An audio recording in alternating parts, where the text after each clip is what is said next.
1975, the year of trainer Charlie Hunter, driver John Langdon and the champion horse Young Quinn. On the first night, Quinn was awesome.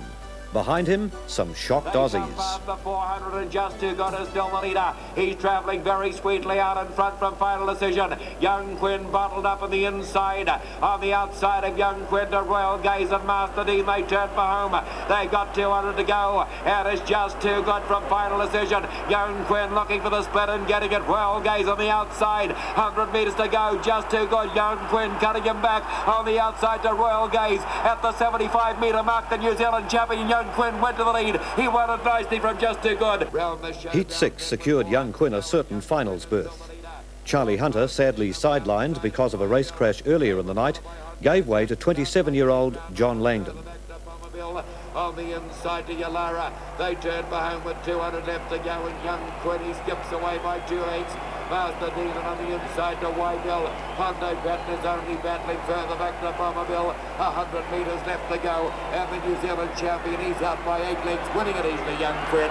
Master Dean takes second, running third, very close. With the Trotters final won by Castleton's Pride, trainer Charlie Hunter was chasing an unprecedented Interdominion double, and the mighty Quinn didn't let him down. Young Quinn down on the inside of those two, just too good. They were followed further back by Royal Gaze and Waybill. They've got 300 left to go, and it's Master Dean the leader, and Speedy Guest moves up for the outside. Kotari Legend, and here's Young Quinn coming with a paralysing run down the outside. They get to the 175-metre mark of Speedy Guest, and Young Quinn, he's putting in mighty strides down the outside. Irish Kiwi on the inside, in between them high foil. The champion Young Quinn went to the lead with 100 to go. From on the outside, Speedy Guest on the inside to high foil, and Young Quinn carries the day. Charlie Hunter must bring back some happy memories training such a champion horse. Yes, it was a great series for him, Philip, and terrific watching them over again. How good was he?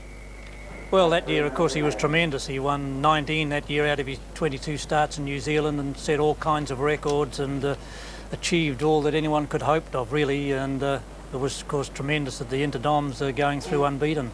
It was sad for you, though, in some ways, not driving in the final when you had your big chance. How do you look back on that now?